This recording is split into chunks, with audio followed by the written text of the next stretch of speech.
Bonjour bien-aimé dans le Seigneur. Aujourd'hui, je te fais une deuxième vidéo. Et avant cela, je vais m'adresser à ce fils du démon qui vient sur ma page à chaque fois mettre le commentaire faux pasteur tout en rigolant. Le Seigneur dit, il y en a dont la condamnation est écrite depuis longtemps. Il y en a dont la condamnation est écrite depuis longtemps. Alors, toi qui mets ce message en disant faux pasteur, malgré les explications que j'ai eu à donner, je vois que tu es un fils du démon. Pourquoi je dis ça? Parce qu'en le disant et en mettant un émoticône qui rigole, ça veut dire que tu sais ce que tu fais. Ça veut dire que tu as un but bien précis. Et tu sais très bien que tu ne peux pas me déstabiliser. Tu le sais et tu sais que je sais. Sauf que ce qui m'a échappé, c'est que autant tu ne peux pas me déstabiliser, autant tu peux déstabiliser ceux qui sont fragiles. C'est pour ça que je dis que tu es un fils du démon. Ton but, c'est de décourager certaines personnes à avoir accès à la vérité. Parce que tu sais très bien que tu ne peux pas faire taire un serviteur de Dieu. Le diable, il le sait. Mais le diable, qu'est-ce qu'il va faire? Il va s'attaquer à ceux qui sont fragiles. Mon but à moi, c'est d'élever les vibrations. C'est d'amener, de nous amener à vibrer haut. D'accord? C'est de nous amener à vibrer haut, à avoir de hautes vibrations à travers des sentiments nobles. Et les fils du démon vont vous amener à douter, à avoir peur. Ils savent très bien que, en suscitant en vous ces sentiments-là, ils vous mettent à leur niveau. Ils vous mettent à leur niveau.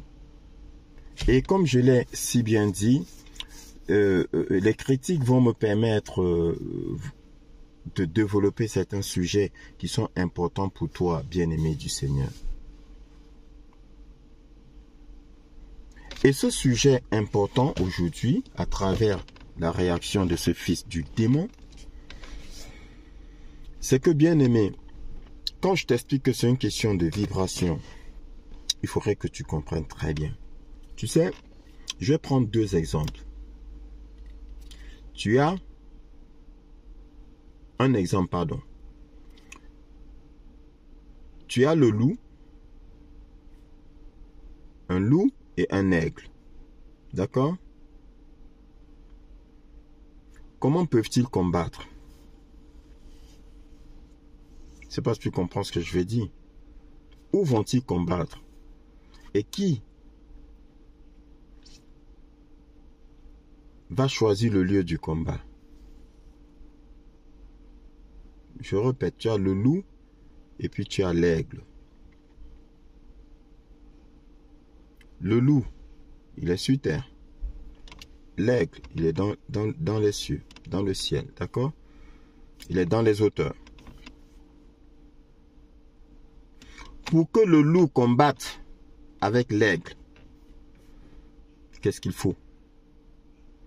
Il faudrait que l'aigle descende pour qu'il y ait combat. Parce que le loup ne peut pas monter. Le loup ne peut pas monter. Donc il va faire descendre l'aigle. Et c'est ça les reptiliens. Il faut que l'aigle descende, pardon.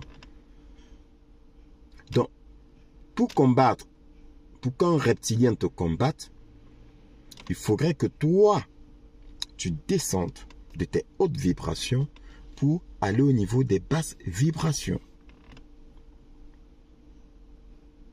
Et comme toi, tu vibres haut comme l'aigle qui est dans les hauteurs,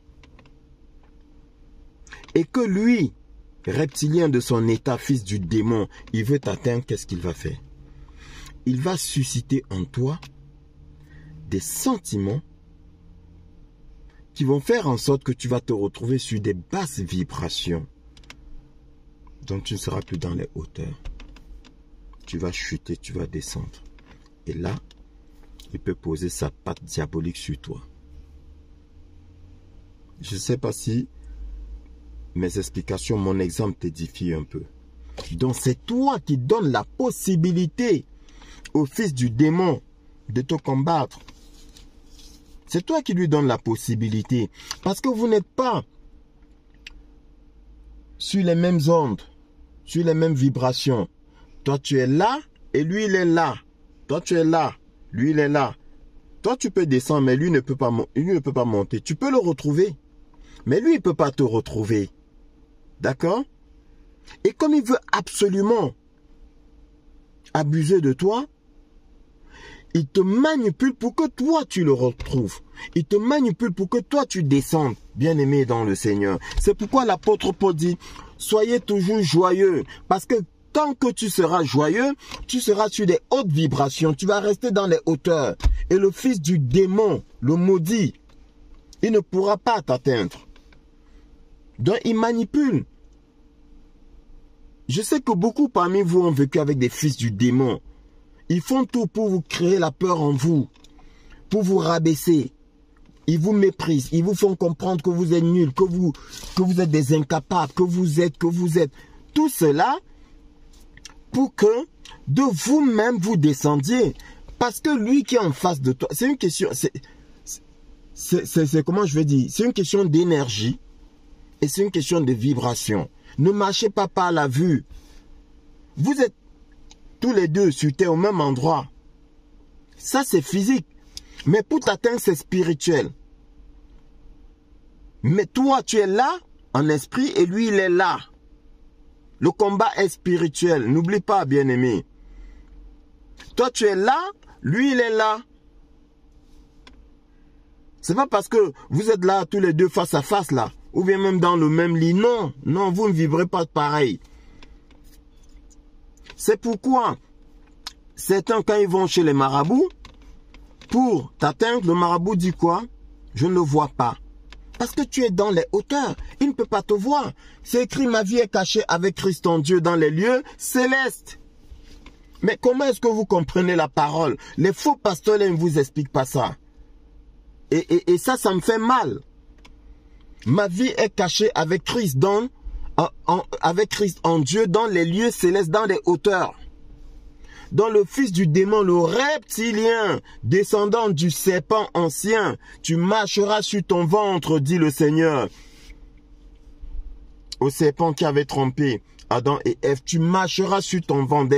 C'est sa progéniture, c'est des reptiliens comme lui, des gens qui marchent sur leur ventre. Ils sont sur des basses vibrations. Donc le reptilien là, il peut pas s'élever. Il ne peut pas s'élever. Il n'a pas de force, il n'a pas d'énergie, il se nourrit de toi. Et ça, tu n'as pas compris. Mais aujourd'hui, gloire à Dieu, je pense que tu es en train de le comprendre. Et que gloire à Dieu, tu ne permettras plus qu'il mette la main sur toi. Tu ne te rabaisseras plus à combattre avec lui, parce que c'est se rabaisser. Pour combattre avec lui, il faut que tu te rabaisses, il faut que tu descendes. Bien-aimé, il faut que tu descendes, spirituellement parlant. Ne descends plus. Méprise-le. Méprise-le, bien-aimé. Je ne te parle pas de ton frère qui te blesse inconsciemment, involontairement. Non, je ne te parle pas de ton frère qui va poser des actes et qui viendra après se repentir, te demander pardon. Je te parle de celui-là qui agit en connaissance de cause. Il sait ce qu'il fait, il rigole. Il te fait du mal, il rigole. Je te parle de lui, fils du démon. Celui qui sait ce qu'il fait. Parce que le Seigneur dit quoi? Sur la croix, il dit, Père, pardonne-leur car ils ne savent pas ce qu'ils font. Il parle, pardonne-leur car ils ne savent pas ce qu'ils font. Mais qu'est-ce qu'on dira donc de ceux qui savent ce qu'ils font? Bien-aimés. Et ceux qui savent donc ce qu'ils font, faut-il leur pardonner? Là est la question. Le fils du démon là, bien-aimé. Éloigne-toi de lui. Ne descends pas à son niveau. D'accord? Soyez toujours joyeux, dit l'apôtre Paul. Pourquoi? Mais parce que votre Père, c'est le Dieu Tout-Puissant. Et ceux-là, ils vous jalousent, bien-aimés. Ils sont jaloux de vous. Ils aimeraient être à votre place, mais ils ne le sont pas et ne le seront jamais. Il y en a dont la condamnation est écrite depuis. Ils sont maudits à jamais. Donc, comme je te l'ai dit, je fais un travail d'élévation des vibrations. Élève tes vibrations, reste sur des hautes vibrations. D'accord? Avec des énergies positives. Et les énergies positives, je te l'ai dit, la joie. La joie, la compassion, l'amitié, l'amour. D'accord? Bien-aimé? La bénignité. C'est tout cela. L'entraide. Pense à ton prochain. Pense à aider ton prochain. D'accord? Sois toujours joyeux. Ris. Chante. Danse. Et il ne pourra pas t'atteindre. Bien-aimé. Il ne pourra pas t'atteindre. Et la gratitude. Surtout la gratitude. Sois reconnaissant en Dieu. En toutes choses. Tout ce qu'il t'a donné. Tout le souffle de vie. Du souffle de vie jusqu'au petit morceau de pain. Dis-lui merci, merci tous les jours. Et en lui disant merci tous les jours, bien-aimé, ça va créer un sentiment de joie en toi, un sentiment de paix qui va permettre que tu vas rester sur les hautes vibrations, donc inaccessible, intouchable. Comment deviens-tu invisible aux yeux de l'ennemi? Parce que tu fais la prière, Seigneur. Rends-moi invisible, je suis couvert avec le sang de Jésus qui me rend invisible aux yeux de l'ennemi. Invisible pourquoi? Mais parce que tu es dans les hauteurs avec le Seigneur. Tu vibres haut et lui il est en bas. Si tu ne le savais pas, aujourd'hui tu le sais, bien-aimé. Aujourd'hui tu le sais. Donc ne te laisse pas manipuler, d'accord? Ne te laisse pas manipuler. Élève tes vibrations. Élève tes vibrations. Arrête la peur, d'avoir peur. Arrête de te plaindre, de te lamenter. Arrête de te mettre en colère. Arrête de critiquer. D'accord? Arrête d'insulter. Bien-aimé, voilà les secrets que le Seigneur a voulu que nous recevions pour une meilleure vie, pour être en bonne santé. Parce que ça là, c'est des sentiments qui maintiennent ton âme en bonne santé. Et je t'ai dit, si ton âme est en bonne santé, ton corps sera en bonne santé. Et il ne t'arrivera que des bonnes choses, bien-aimé. Je souhaite que tu prospères à tous égards. Et sois en bonne santé comme prospère l'état de ton âme. C'est ça, bien-aimé. Donc le fils du démon là, qui met en commentaire faux pasteur, ne fais pas attention à lui. C'est toi qu'il veut atteindre. Moi, il ne peut pas m'atteindre. Ce n'est pas possible. Au contraire, il m'inspire. Mais sauf que, aujourd'hui, j'ai ressenti, voilà, qu'en fait, il veut s'aimer de la mauvaise énergie. Il veut s'aimer une mauvaise énergie. En ceux-là qui suivent mes enseignements. Je répète, je ne refuse pas des critiques. Tout au contraire, je peux me tromper. Je suis pécheur. Qui vous a dit que le chrétien, on dit 100% chrétien, 100% sans péché? C'est faux. C'est faux. L'apôtre Paul dit quoi? Que si nous ne reconnaissons pas que nous sommes des pécheurs, nous faisons de Christ un menteur. Nous sommes tous des pécheurs. Un chrétien sans faute, ça n'existe, sans péché, ça n'existe pas. Ça, je peux faire une faute. Mais dis-moi, mon frère, tu as fait une faute. Dis-moi, mon frère, ce que tu as dit là n'est pas vrai.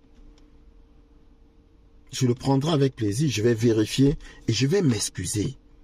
Parce que je m'édifie aussi. Si je te dis que j'ai la maîtrise totale, complète de la parole de Dieu, mais je suis menteur. Je suis menteur, bien-aimé. Les révélations, c'est tous les jours. Les révélations de la parole, c'est tous les jours. Et une seule parole peut contenir 100 révélations. Bien-aimé. Donc, dis-moi en quoi je suis faux. Et il n'y a pas de problème. Mais quand tu viens, tu dis, faux pasteur, en plus tu rigoles, je dis fils du démon.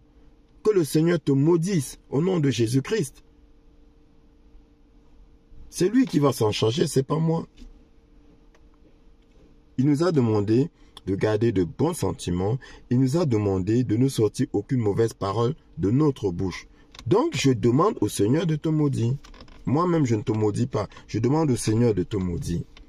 Et je vous invite, bien-aimés tous, à agir de même. Quand quelqu'un vous perturbe, demandez au Seigneur de s'occuper de lui. D'accord, bien-aimés? Donc, évitez d'être comme lui. Voilà.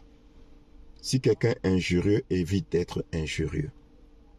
Parce qu'en étant comme lui, en étant injurieux, tu deviens comme lui. Il n'y a pas de différence entre toi et lui. Ne fais pas attention à ceux-là qui viennent s'aimer le trouble, le doute en toi, bien-aimé. Élève tes vibrations et tu deviendras intouchable. De deux, il y a quelqu'un d'autre qui m'a dit que j'enseigne la parole de Dieu en conduisant et que de ce fait, je manque de respect à Dieu. Alors, à lui, je réponds que je ne suis pas un religieux. Je ne suis pas un religieux. D'accord? Le travail que mon père me demande de faire, je le fais quand j'ai un moment. Quand Dieu dit, priez sans cesse, c'est le religieux qui va faire un coin de sa maison où il va aller spécialement là-bas pour se prosterner, pour prier. Ou bien c'est le religieux qui va définir une heure précise à laquelle il faut prier. Comme je me souviens, quelqu'un me disait, il y a de cela quelques années, tu sais, il faut prier à minuit. Quand tu pries à minuit, c'est très efficace. Mais non, c'est faux. C'est faux. Le Seigneur dit, la prière fervente du juste a une grande efficacité. L'efficacité de la prière, c'est dit, je te répète bien, mais tout est dans la parole. Tout est dit, tout est écrit. D'accord? C'est pas parce que tu vas réserver un coin de ta maison, soi-disant pour le Seigneur, dans lequel tu vas aller prier religieusement tous les matins ou tous les soirs avant de te coucher, que tu seras exaucé. Mon Père n'habite point des bâtisses faites de main d'homme. Il est en nous. C'est pour ça qu'il nous est demandé de prier sans cesse. Comment peux-tu prier sans cesse s'il te faut un endroit spécial dans lequel tu vas prier, ou bien un moment particulier pour prier? Non. Il y a des circonstances, oui, qui vont nous amener à vraiment réserver un temps, d'accord, dans un endroit bien silencieux pour prier. Oui. Pierre et Silas ont prié la nuit. Pourquoi? Ils étaient dans les chaînes. Ils étaient enchaînés. Ils ont prié la nuit. D'accord? C'est pas qu'ils ont attendu la nuit pour prier. Non, c'est parce qu'ils étaient dans les chaînes. Ok, bien-aimé? La nuit, c'est fait pour dormir. Mais pourquoi ont-ils prié la nuit alors que la nuit, c'est fait pour dormir? Je me couche et je m'endors en paix la nuit. Et pareil, le Seigneur Jésus-Christ a dit, maintenant vient la nuit où personne ne peut travailler. Parce que la nuit, c'est fait pour se reposer. La nuit, c'est pas fait pour prier. Mais je vais prier la nuit parce que je me suis réveillé brusquement, ou bien parce que je suis attaqué, ou bien parce que l'Esprit de Dieu peut me réveiller pour que je prie la nuit. Parce qu'il y a peut-être quelque chose de particulier. Nous ne sommes pas des religieux. Un enfant de Dieu, ce n'est pas un religieux. Pour dire que, oui, tu dis que je manque de respect. Non, je ne manque pas de respect à mon Père. Loin de là. Loin de là. Loin de là. Je vais te dire, et puis, c'est chacun, Dieu fait, chacun comme il le, comment je vais dire, comme il le veut. Comme il le veut. Il y a des personnes qui... tu vas les mettre dans un endroit très silencieux et puis elles seront perturbées. Il y a des personnes qui savent travailler dans le bruit, il y a des personnes qui savent travailler. Voilà, on est... Mais c'est là les merveilles du Seigneur. D'accord? C'est ça, ça dit que dans l'église de Christ, dans le corps de Christ,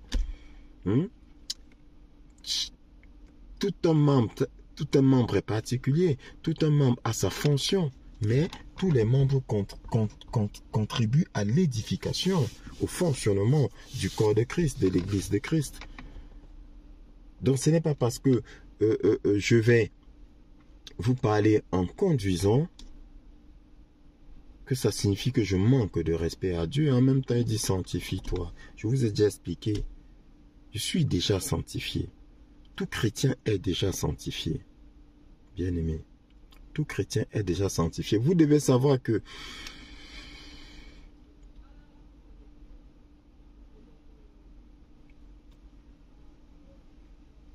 un père, il existe deux types d'enfants. Il y a les enfants légitimes et les enfants adoptifs. Et ça, beaucoup ne le savent pas. En tant que chrétien, en tant que serviteur de Dieu, je suis un enfant légitime du Seigneur Dieu Tout-Puissant, le Seigneur Jésus-Christ. Je suis un enfant légitime. Je ne suis pas un enfant adoptif. D'accord? Et il y a des enfants adoptifs qui maintenant, après adoption, seront comme moi, au même titre que moi, fils de notre Père. Le Seigneur a ses enfants légitimes et puis il y a des enfants adoptifs. Ceux-là qui vont écouter la parole et qui vont accepter la parole. Je suis né avec la parole. J'ai plus besoin. Quelqu'un m'a dit un jour que ouais, si tu crois, est-ce que tu crois ou bien si tu crois ou bien. Je dis, je peux pas parler de croire parce que pour moi ce serait, comment je vais dire ça? Ce n'est pas que quand j'ai lu la parole, j'ai cru. Je ne peux pas dire ça. Je ne peux pas dire que, oui, quand j'ai lu la parole, j'ai vraiment cru, j'ai vraiment accepté Jésus. Non, l'Esprit me dit que je suis né avec lui. Je suis né avec lui. Je ne sais pas si je me fais comprendre bien, mais je ne peux pas expliquer mieux que ça. Je suis né avec la parole. Je suis né dans la parole. Donc je ne peux pas dire que on m'a prêché la parole et j'ai cru. Non.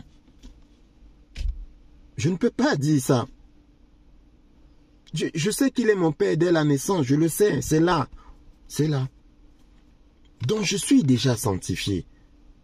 Dès ma naissance, avant, dans le ventre de ma mère, j'étais déjà sanctifié. Et nous sommes nombreux comme ça, fils légitimes du Dieu tout. Que personne ne vous trompe, bien-aimés. Que personne ne vous trompe parce que vous croyez que Dieu est fou. Vous croyez que Dieu ne savait pas qu'il y aurait des faux pasteurs qui vont manipuler ses enfants, certains brebis égarés.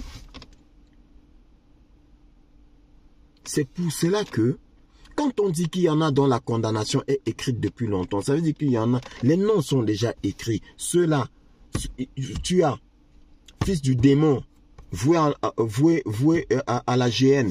Tu as enfant adopté qui, à un moment donné de sa vie, va croire et recevoir le Saint-Esprit qui fera de lui un enfant de Dieu. Et tu as maintenant les enfants légitimes nés avec le Saint-Esprit. Ce n'est pas un quelconque pasteur qui va venir prier et puis vont recevoir l'Esprit Saint. Ça, là, bien aimé, lisez bien la parole. Il y en a qui, effectivement, vont recevoir l'Esprit Saint. Parce que là, maintenant, ils ont cru. Dès qu'ils vont croire, ils seront baptisés, vont recevoir l'Esprit Saint. Mais moi, je crois avant même d'être né. Beaucoup parmi vous croient avant même d'être né. Je t'ai parlé du cas du lionceau qui a vécu avec les chatons. Il a vécu avec des chatons. La chatte l'a adopté, l'a nourri. Mais il est quoi? Il est lion. Il est né lion. Et le jour où il entend un rugissement, il reconnaît la voix de son père. La chatte miaule, mais lui, quand il ouvre la bouche là, il fait quoi? Il rugit. Le lionceau, il rugit. Donc c'est pas le même son qui sort de la bouche. Et il se sent différent, il se sent particulier. Il est même comme un intrus. Vous êtes dans le monde, mais vous n'êtes pas du monde. Il y en a qui vont être du monde et qui vont se convertir, mais vous n'êtes pas du monde. Vous n'avez pas besoin de vous convertir parce que vous êtes dans le monde, mais vous n'êtes pas du monde. Est-ce que le lionceau a encore besoin de se convertir pour devenir lion? Non. Non, il vit dans un environnement qui n'est pas le sien. Il vit avec des chats. D'accord? Parce qu'il a été adopté chez les chats. Mais quand maintenant il va entendre la voix de son père, il va dire, ah, ça là, c'est dans mes entrailles. Ça là, je reconnais cette voix. Je reconnais cette voix. C'est la voix de son père. C'est comme nous. Quand nous entendons la parole de Dieu, la vérité là, nous reconnaissons. Je dis bien nous reconnaissons. C'est la voix de notre Père. C'est la vérité. Nous disons Amen. Nous n'avons pas besoin d'être convaincus. Nous n'en avons pas besoin. Parce que nous sommes ces enfants légitimes. Il y en a qu'il faut convaincre. Ils ne sont pas légitimes. Et ils vont devenir enfants par adoption. Mais nous là, nous sommes des enfants légitimes et nous avons déjà été sanctifiés. Qu'aucun faux pasteur ne vienne vous tromper. Oui, ne vienne vous détourner, vous manipuler. Donc, cher frère qui est offusqué parce que je prêche la parole en conduisant, je te répète, je ne suis pas un religieux. Et puis, si jamais je déraille, je dérape, laisse mon Père me reprendre. Parce que qu'est-ce qui est important pour toi? Le fait que je prêche la parole en conduisant ou le fait que ce que je prêche ne soit pas vrai? Tu vois? Le problème, il est là avec l'être humain. Le problème, c'est que l'être humain, au lieu de prendre ce qu'on lui donne l'essentiel, c'est-à-dire la vérité, il laisse la vérité et il regarde des choses tout autour, la distraction. Ce qui doit être important, c'est est-ce que ce qu'il dit, c'est la vérité ou pas? Si le fait que je conduise me pousse à dire des mensonges, là d'accord. Mais ce que je dis là, est-ce que c'est vrai? Si c'est vrai, mon frère, dis Amen, c'est tout. Ne cherchons pas des choses inutiles, ne cherchons pas des luttes inutiles, des combats inutiles. Est-ce que ce qu'il dit est vrai? Si c'est vrai, je dis Amen.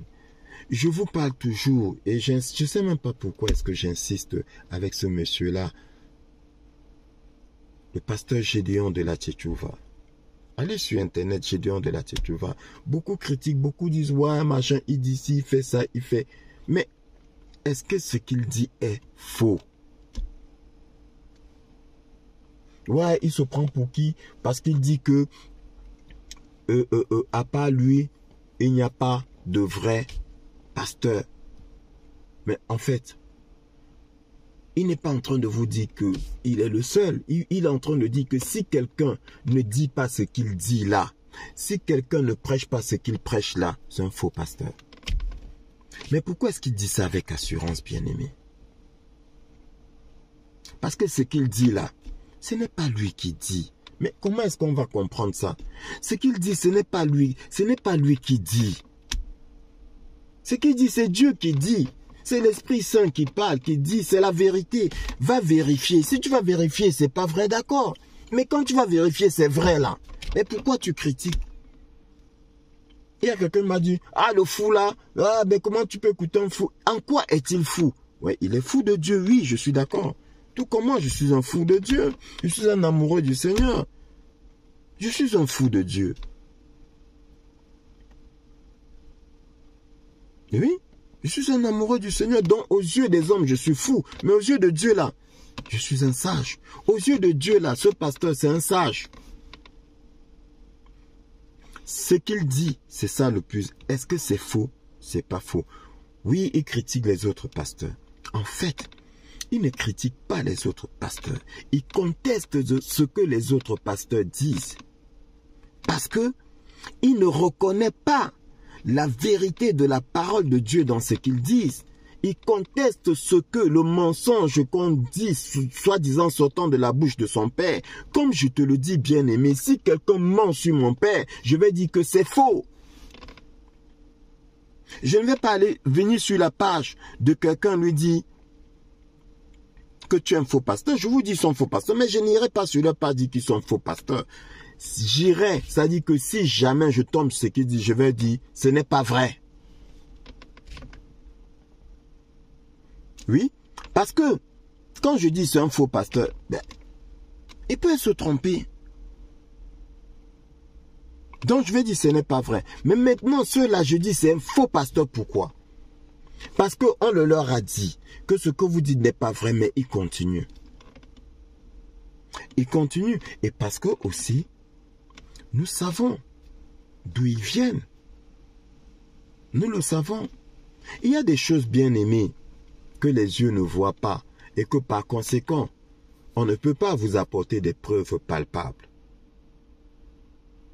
Mais on est obligé de vous mettre en garde. D'accord? Mais vous vous doutez, eux ne doutent pas. Ils savent que nous savons. Ils savent que nous savons, bien-aimés. Donc, bien-aimés, j'ai été plus long que prévu. Une fois de plus, c'est l'Esprit de Dieu qui fait. Parce que je devais juste faire 5-10 minutes et puis passer à l'enseignement, au deuxième enseignement, autour des révélations. Je vais malgré tout le faire. Donc, je vais m'arrêter là et dire, élève tes vibrations. Ne fais pas attention. Fais attention à la critique sur ce que je dis. Si on attire ton attention sur quelque chose que j'ai dit et qui n'est pas vrai, oui, fais attention à ça. Je te l'ai dit, tout ce que je dis va vérifier. Vérifie. Vérifie. Tu vas dire, il y en a qui vont dire Amen parce qu'ils savent que c'est la vérité et parce qu'au fond d'eux-mêmes, de leurs entrailles, ils reconnaissent la voix de leur Père qui parle à travers moi, ils vont dire Amen. Mais si tu as un léger doute, ne dis pas Amen. Va vérifier. Et après avoir vérifié, dis Amen.